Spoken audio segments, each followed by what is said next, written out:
Welcome to VVD news TV. ప్రజల కోసం ప్రశ్నించే గొంతునే. ముందుగా ఈ రోజు వార్తల్లోని ముఖ్యాంశాలు.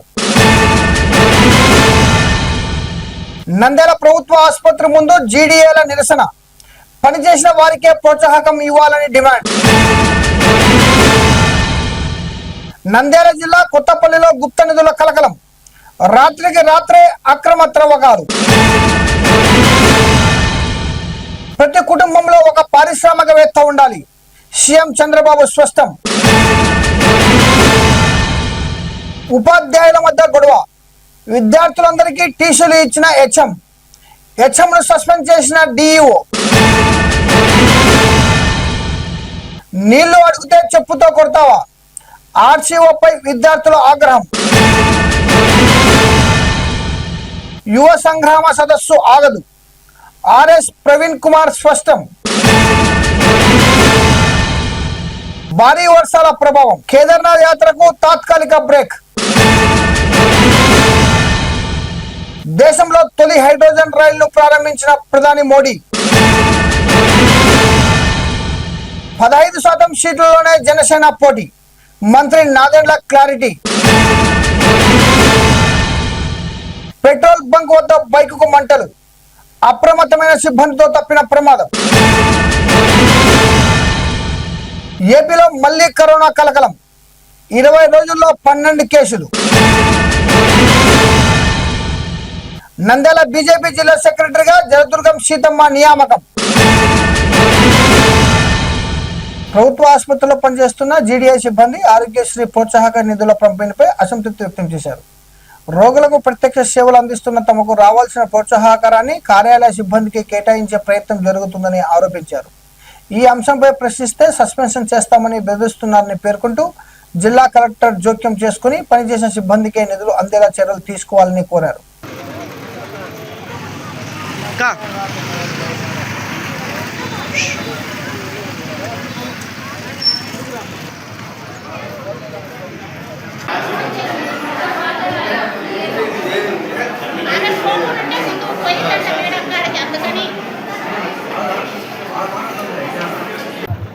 ఆరోగ్యశ్రీ అమౌంట్ గురించి ఒక మేము విన్నపం చేస్తున్నాం మా అధికారులు, సుప్రీం గారికి, ఆర్ఎం గారికి, అందరికి. వాళ్ళు ముందు సానుకూలంగా స్పందించినా కానీ తర్వాత మాకు అనుకూలంగా లేదు, మీకు జీవోలో లేదంటున్నారు. కానీ జీవోలో మాకే ఉంది, వాళ్ళకి లేదు. ఆఫీస్ అపాయింట్మెంట్లకు పేషెంట్ కేర్ చేసేది మేము. పేషెంట్ దగ్గర ఉండి వాళ్ళని వీల్ చైర్లో తీసుకెళ్లి వాళ్ళకి దెబ్బలు డ్రెస్సింగ్ చేసి వాళ్ళ డైపర్లు మార్చి ప్రతి ఒక్కటి చేసి పేషెంట్ దగ్గర ఉండి చేసేది మేము. ఇక్కడ 70 మంది అవసరం ఉన్నా కానీ 30 మందితోనే ఈ ముగ్గురు చేయాల్సిన పని మేము ఒకరిమే చేస్తున్నాం. నైట్ ఇద్దరం మెలకుని నిద్ర లేకుండా నైట్ డ్యూటీలు చేసుకుంటా. వాళ్ళకైతే 9 to 4 డ్యూటీ, మేము నైట్ డ్యూటీలు చేసుకుంటున్నాం. వాళ్ళకు మా డబ్బులు కావాలంటే మాకు రొటేషన్ వేయండి డ్యూటీ అని అడిగాం. రొటేషన్ వేయండి డ్యూటీ మీకు కావాలంటే మీరు మా డ్యూటీ వారం రోజులు చేయండి, నెలకు చాలు, మీరు ఆరోగ్యశ్రీ అమౌంట్ తీసుకోండి అని అడిగాం. దానికి జీవోలో దాంట్లో లేదు, వాళ్ళు డ్యూటీలు వస్తారు అంటున్నారు. కానీ మా అమౌంట్ కావాలంట. దీనికి సరైన న్యాయం చేస్తారని మీడియా మిత్రులను, కలెక్టర్ గారిని, ఉన్నతాధికారులు వాళ్ళని కోరుకుంటున్నాం. Thank you. మేము ఆరోగ్యశ్రీ గురించి మాట్లాడడానికి వెళ్ళాము. పోయిన 10 రోజుల ముందటైతే మాతో అందరు మాట్లాడినారు సార్ వాళ్ళందరూ. వాళ్ళకైతే ఆఫీస్ అపార్ట్మెంట్లకైతే జీవో లేదు, మీకైతే ఉంది అని అన్నారు. మీ డబ్బులు ఆఫీస్ అపార్ట్మెంట్లకు ఇవ్వకూడదమ్మా, వాళ్ళు ఏదో దయదలిచి ఇస్తే తీసుకోండి, లేకుండా లేదని 10 రోజుల క్రితం చెప్పినారు. మరి ఇప్పుడు ఏమంటున్నారంటే మీరు కూడా ఖచ్చితంగా వాళ్ళకి ఇవ్వాల్సిందే, వాళ్ళు క్లాస్ 4 అని మాట్లాడుతున్నారు. క్లాస్ 4 వాళ్ళు కూడా వస్తారు కాబట్టి వాళ్ళకు కూడా ఇవ్వాలని అంటున్నారు. కానీ కష్టపడేది మేము. నైట్ ఎంతమంది అంటే ఏ పని చెప్పినా చేయాల్సింది మేము. కాకపోతే వాళ్ళు పొద్దున వచ్చి సాయంత్రం వెళ్ళిపోతారు. వాళ్ళకి ఎలాంటి డ్యూటీస్ అయితే ఉండవు, చేసేది మేము ఇక్కడ. కాబట్టి మాకు న్యాయం చేయమని మేము అడుగుతున్నాము. నంద్యాల జిల్లా కొత్తపల్లి మండలంలోని ఓ గ్రామంలో గుప్త నిధుల కోసం గుర్తు తెలియని వ్యక్తులు రాత్రి వేళ అక్రమ తవ్వకాలు చేపట్టారు. సమాచారం అందుకున్న రెవెన్యూ, పోలీసు అధికారులు ఘటనా స్థలాన్ని పరిశీలించి ఆధారాలు సేకరించారు. నిందితుల కోసం పోలీసులు దర్యాప్తు కొనసాగిస్తుండగా గ్రామంలో నిఘా పెంచాలని స్థానికులు కోరుతున్నారు.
రాష్ట్రంలోని ప్రతి కుటుంబం నుంచి ఒక పారిశ్రామిక ఎదగాలని సీఎం చంద్రబాబు అన్నారు. గత ఏడాది 1,00,000 మందికి ఎంఎస్ఎంఈ పారిశ్రామికవేత్తలు తయారయ్యారని, ఈ ఏడాది మరో 5,00,000 మందికి ఎంఎస్ఈ ఇల్లుగా తీర్చిదిద్దే బాధ్యత ప్రభుత్వం తీసుకుంటుందని తెలిపారు. ఒక్కొక్క కుటుంబానికి ఒక పారిశ్రామికవేత్త కావాలి. అది మా ఆడబిడ్డలతో స్టార్ట్ కావాలి. పోయిన సంవత్సరం 1,00,000 మంది ఎంఎస్ఎంఈలు పెట్టారు. ఈ సంవత్సరం 5,00,000 మంది ఎంఎస్ఎంఈలుగా తయారు చేసే బాధ్యత ఈ ప్రభుత్వం తీసుకుంటుంది. దీనికోసం ఇప్పటికే మీరు ఒక్కసారి ఆలోచిస్తే దేశంలోనే నెంబర్ 1 గా ఉన్నాం. పోయిన సంవత్సరం మీరు చూస్తే 1,50,000 మంది టార్గెట్ పెట్టుకుని 99% ఇచ్చాం. దేశంలో ఎక్కువగా డబ్బులు తీసుకున్న రాష్ట్రం ఆంధ్రప్రదేశ్ రాష్ట్రం. మా ఆడబిడ్డల్లో నీతి ఉంది, నిజాయితీ ఉంది. ఎవరైనా అప్పు తీసుకుంటే 99.9% తిరిగి కట్టేసే పరిస్థితికి వచ్చారు. ఈ సంవత్సరం 1,67,000 మందికి రుణాల కోసం ప్లాన్ చేస్తున్నాం. ఇది కూడా సాధ్యం అవుతుందని చెప్పి కూడా నేను మీకు తెలియజేస్తున్నా. ఇప్పుడే ఎంపీ గారు కోరారు, ప్రతి ఒక్క మండలానికి ఆడబిడ్డలకి, డాక్రా సంఘాలకి సోలార్ పార్కులు ఇమ్మని. తప్పకుండా ఇవ్వడానికి సిద్ధంగా ఉన్నాం. ముందుకు రావాల్సిందిగా మా ఆడబిడ్డల్ని, డాక్రా సంఘాలు కోరుతున్నా. సూర్యాపేట జిల్లా తుంగతుర్తి మండలం బండరామారం జెడ్పీ హైస్కూల్ పాఠశాలలో ఉపాధ్యాయుల మధ్య నెలకొన్న వివాదాల నేపథ్యంలో విద్యార్థులందరికీ టీసీలు జారీ చేసిన హెచ్ఎం హకీమును డిఓ అశోక్ సస్పెండ్ చేశారు. విద్యార్థులు లేకుండా చేసినందుకు చర్యలు తీసుకుంటూ మరో 4 ఉపాధ్యాయులను కూడా మెమోలు జారీ చేశారు.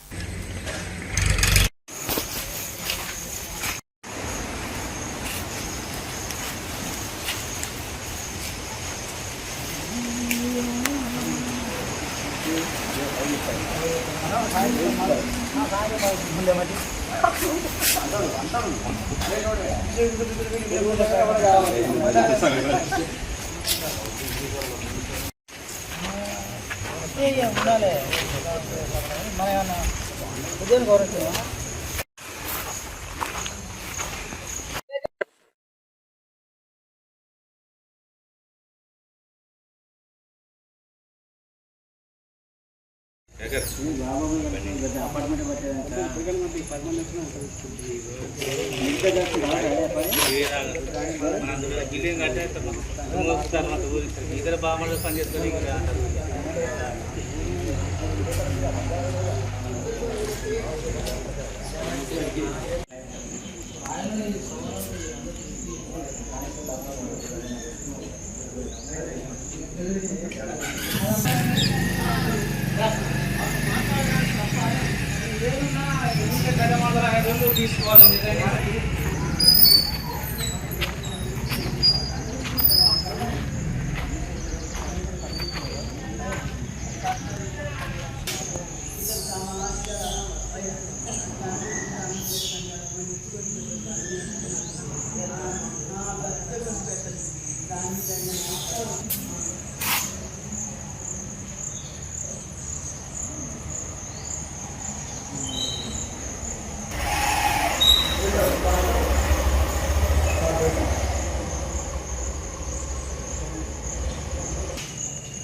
మహబూబాబాద్లోని ఏకలవ్య మోడల్ స్కూల్లో తాగునీటి సమస్యలపై ప్రశ్నించే విద్యార్థులను రీజనల్ కోఆర్డినేటర్ ఆఫీసర్ చెప్పుతో కొడతానంటూ బెదిరిస్తున్నట్లు ఆరోపణలు వచ్చాయి.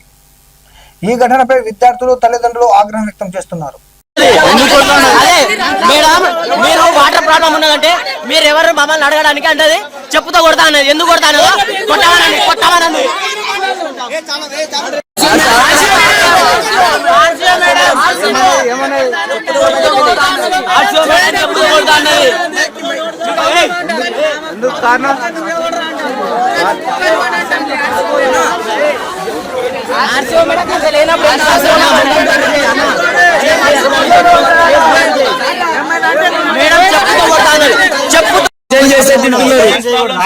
Even doesn't student have to right to question the teachers.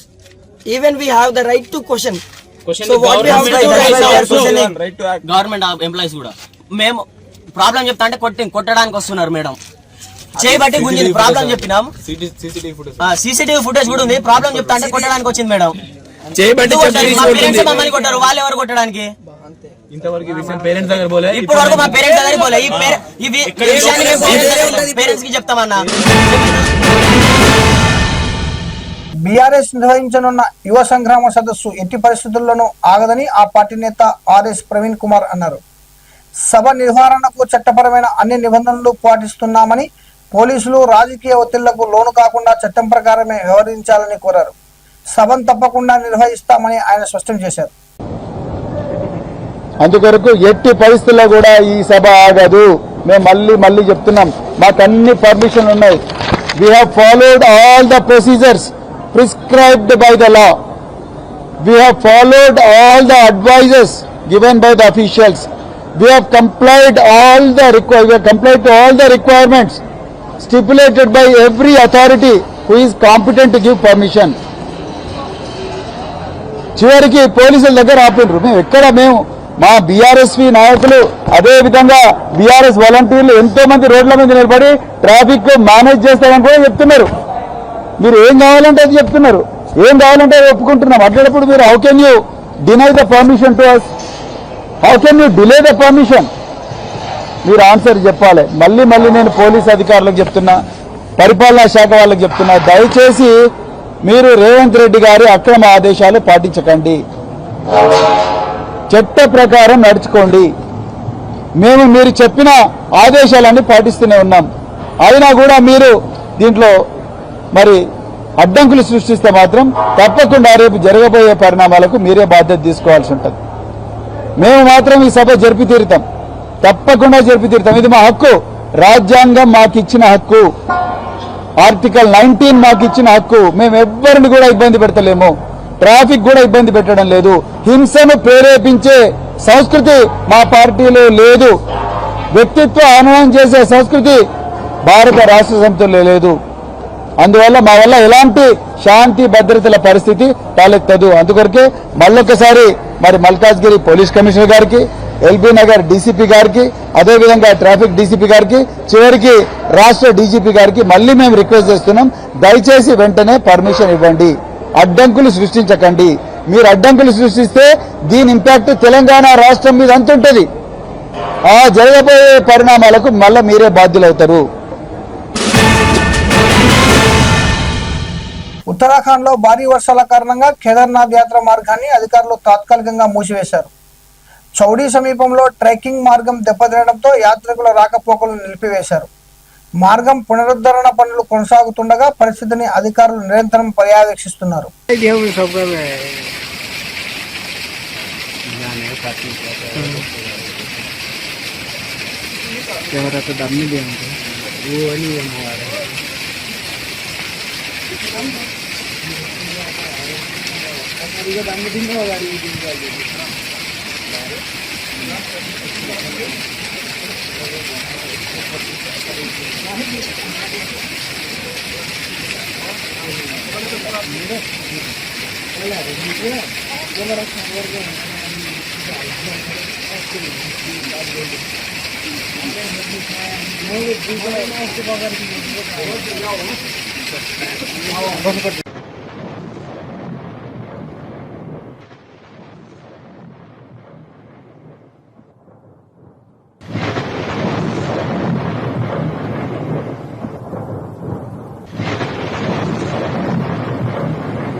पैदल यात्रा मार्ग चीरबासा के समीप बोल्डर एवं मलबा आने के कारण यात्रा मार्ग पूर्णतः अवरुद्ध हो गया है। श्रद्धालुओं की सुरक्षा को सर्वोच्च प्राथमिकता देते हुए जिला प्रशासन द्वारा अनुरोध किया जाता है कि सभी श्रद्धालु प्रशासन एवं पुलिस द्वारा चिन्हित सुरक्षित स्थानों पर ही रुकें तथा जिला प्रशासन द्वारा अगले आदेश जारी होने तक अपनी यात्रा आगे न बढ़ाएं। कृपया प्रशासन, पुलिस, सेक्टर अधिकारियों एवं रेस्क्यू टीमों द्वारा दिया जा रहे सभी निर्देशों का पूर्णतः पालन करें। किसी भी प्रकार की अफवाहों पर विश्वास न करें और न ही उन्हें प्रसारित करें। मार्ग सुरक्षित एवं सुचारू होते ही यात्रा पुनः प्रारंभ कर दी जाएगी, जिसकी सूचना तत्काल उपलब्ध करा दी जाएगी। आपका सहयोग एवं धैर्य आपकी सुरक्षा के लिए अत्यंत आवश्यक है। धन्यवाद। ప్రధాని నరేంద్ర మోదీ దేశంలో తొలి హైడ్రోజన్ రైలును ప్రారంభించారు. హర్యానాలోని జింద్ నుంచి సోనిపత్ వరకు 89 కిలోమీటర్లు ప్రయాణించి ఈ రైలు అత్యాధునిక హైడ్రోజన్ ఫ్యూయల్ సెల్ సాంకేతికతతో నడుస్తుంది.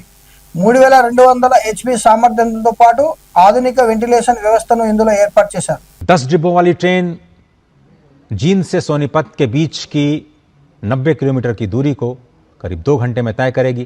अगर वैश्विक स्तर पर देखें तो अब भारत उन चुनिंदा देशों में शामिल है जहां पर हाइड्रोजन ट्रेन्स संचालित की जाती हैं। और अक्सर हमने देखा है कि जो विदेशी ट्रेन्स हैं उनमें 2 या 3 कोचेज ही होते हैं।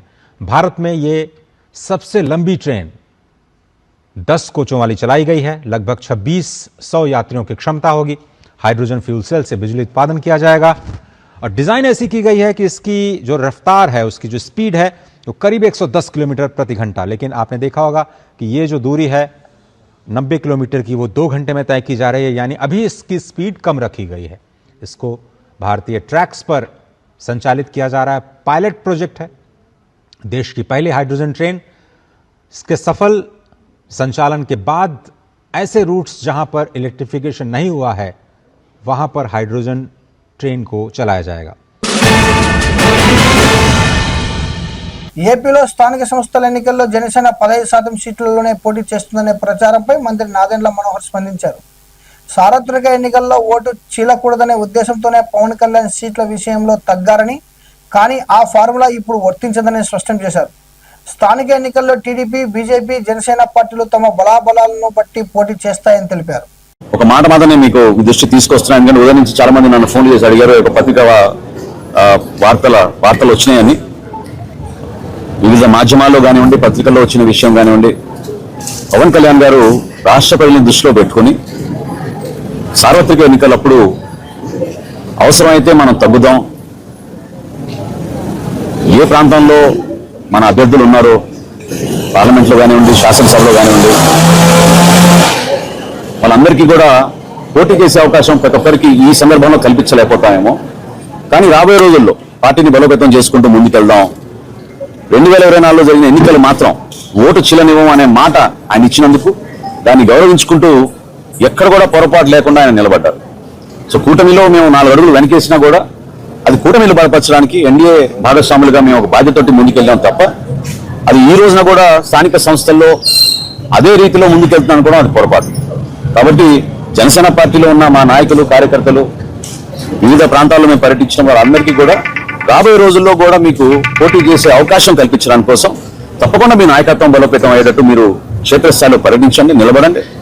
పవన్ కళ్యాణ్ గారు కోరేది కూడా ఒకటే, యువత ముందుకు రావాలి, మహిళలు ముందుకు రావాలి, రాజకీయంగా అందరికీ మనం చక్కటి అవకాశం కల్పించాలి. అటువంటి అద్భుతమైన ఒక వేదిక కష్టపడి జనసేన పార్టీ నిర్మాణం చేసినప్పటి నుంచి కూడా ప్రజల పక్షాన్ని నిలబడి పోరాటం చేస్తూనే ఉన్నారు. కాబట్టి అప్పుడు వర్తించిన ఫార్ములా ఈ రోజు కూడా వర్తిస్తుందనే వార్త ఈ రోజు వచ్చింది. అది కరెక్ట్ కాదు. మననే మాకు ఎన్డీఏ సమయం చేసుకుంటూ మీటింగ్ చేసుకున్నాం. సో రాబోయే రోజుల్లో మన బలబలాలని బట్టి, మన నాయకత్వాన్ని బట్టి, ఏ మున్సిపాలిటీలో, ఏ జిల్లాలో ఎక్కడ మనకి నాయకత్వం బాగా ఉందో వివిధ పార్టీని సమన్వయపరుచుకుంటూ Telugu Desam party, Janasena party, Bharatiya Janata party 3 కూడా ఒక బాధ్యతతోటి క్షేత్రస్థాయిలో నిలబడిన నాయకత్వాన్ని గౌరవించుకుంటూ వాళ్ళకి అవకాశాలు కల్పించుకుంటూ తీసుకెళ్లాల్సిన అవసరం ఖచ్చితంగా ఉంటుంది.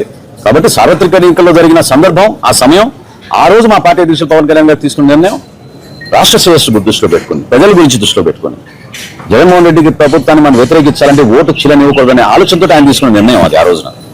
ఈ రోజున తప్పకుండా క్షేత్రస్థాయిలో మనం పర్యటిస్తున్నప్పుడు జనసేన పార్టీ నాయకులు, కార్యకర్తల ఆవేదనలు, వివిధ పార్టీల ఆవేదన కూడా మనం అర్థం చేసుకుని, మన బలబలాలను చెక్ చేసుకుని, ప్రొఫెషనల్ రీతిలో నాయకత్వాన్ని పెంచుకునే విధంగా, ప్రజలకి మరింత చొరవగా మనం పనిచేసుకునే విధంగా, అభివృద్ధి కార్యక్రమాలు ఎక్కడ కూడా వెంటడుగు వేయకుండా స్పెషల్ ఫండ్స్ కూడా క్రియేట్ చేస్తామని మన ముఖ్యమంత్రి గారు చెప్పారు. ప్రతి నియోజకవర్గంలో, ప్రతి మున్సిపాలిటీలో కూడా వీటన్నిటిని మనం బేస్ చేసుకుని రాబోయే రోజుల్లో ఎన్నికలకు సిద్ధమయ్యే విధంగా మనందరం కూడా మన పార్టీ అధ్యక్షులు పవన్ కళ్యాణ్ గారు చెప్పినట్టుగా, అదేవిధంగా అక్కడ తెలుగుదేశం పార్టీ అధ్యక్షుడు చంద్రబాబు నాయుడు గారు, భారతీయ జనతా పార్టీ నుంచి నరేంద్ర మోడీ గారు ఇచ్చిన సూచనలతోటి రాష్ట్రాన్ని మరింత అభివృద్ధి చేసుకుంటూ ముందుకెళ్దామని తెలుసుకోండి.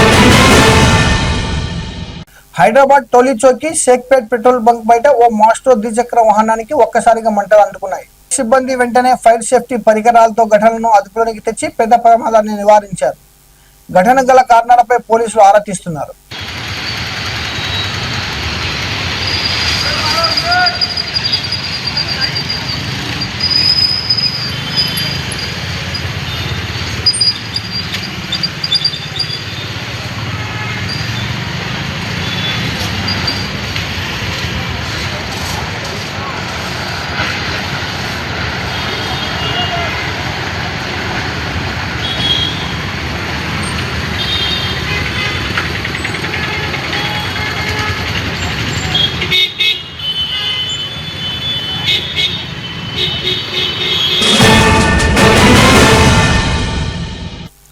ఏపీలో జూన్ 26 నుంచి జూలై 16 వరకు 12 కరోనా కేసులు నమోదైనట్లు వైద్య ఆరోగ్య శాఖ వెల్లడించింది. కృష్ణా, గుంటూరు జిల్లాలలో ఎక్కువ కేసులు నమోదయ్యాయని తెలిపింది. తీవ్ర అనారోగ్య సమస్యలతో 4 మృతి చెందగా ప్రజలు అప్రమత్తంగా ఉండాలని, అయితే ఆందోళన చెందవలసిన అవసరం లేదని అధికారులు సూచించారు.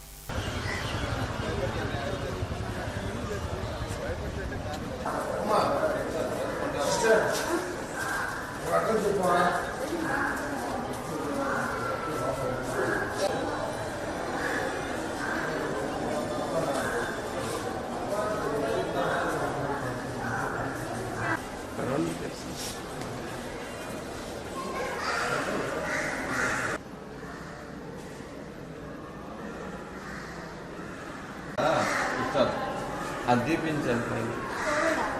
కోవిడ్ అంటే పెట్టాం కాబట్టి అప్పుడు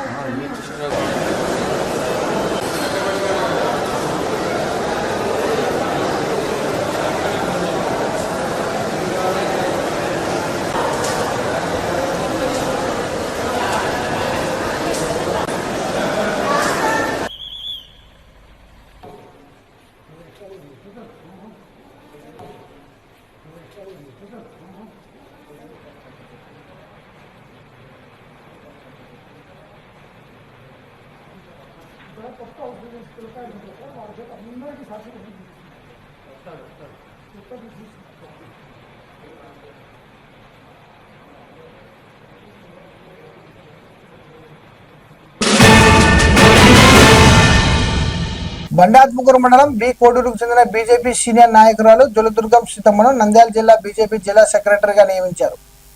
పార్టీ తనపై ఉంచిన నమ్మకానికి కృతజ్ఞతలు తెలుపుతూ అప్పగించిన బాధ్యతలను నిబంధనలతో నిర్వర్తించి పార్టీ బలోపేతానికి కృషి చేస్తానని తెలిపారు. ఈ అవకాశాన్ని కల్పించిన నంద్యాల జిల్లా బీజేపీ అధ్యక్షుడు అభిరుచి మధుకు ప్రత్యేక ధన్యవాదాలు తెలిపారు.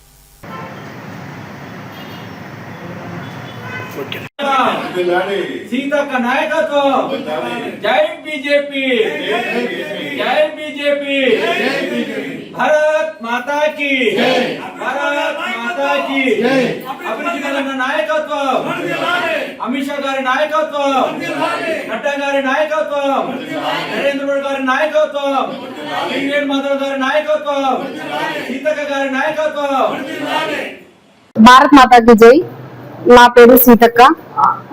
నాకు జిల్లా అధ్యక్షుడు అయినటువంటి అభిరుచి మధు గారు నా సామర్థ్యాన్ని గుర్తించి నాకు మన నంద్యాల జిల్లాలో బీజేపీ కార్యదర్శిగా ఇవ్వడం నాకు చాలా సంతోషంగా ఉన్నది.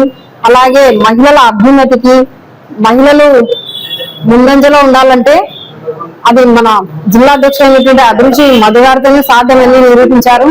అలాగే నాపై నమ్మకం ఇచ్చినటువంటి జిల్లా అధ్యక్షులు అభిరుచి మదన్న గారికి కానీ, అలాగే పార్టీ తరపు నుంచి టీవీఎన్ మాధవ్ గారి నడకలో నడుస్తూ మేము బీజేపీ పార్టీకి మహిళల అభ్యున్నతికి అయితే కృషి చేస్తాము. అలాగే బడుగు బలహీన వర్గాలు అనేవి ఉన్నాయి, వాటన్నిటిని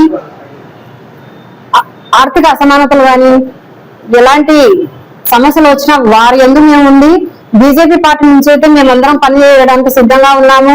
అలాగే రాబోయే ఎలక్షన్లలో మా బీజేపీ పార్టీ ఒక మతపరమైన పార్టీ కాదని నిరూపించడానికి మేమందరం ముందున్నాము. ఎందుకంటే గతంలో నరేంద్ర మోడీ గారు చేసినటువంటి త్రిపుల్ తలాఖాను ఎత్తివేయడం జరిగింది. ఇదంతా ముస్లిం మహిళలు గుర్తించాల్సిందిగా ప్రార్థిస్తా ఉన్నాను. అలాగే ఇది మతపరమైన పార్టీ అయితే కాదు. ఈ పార్టీలో నాకు అవకాశం ఇచ్చినందుకు నంద్యాల జిల్లా అధ్యక్షుల వారికి ధన్యవాదాలు తెలుపుకుంటా ఉన్నాను.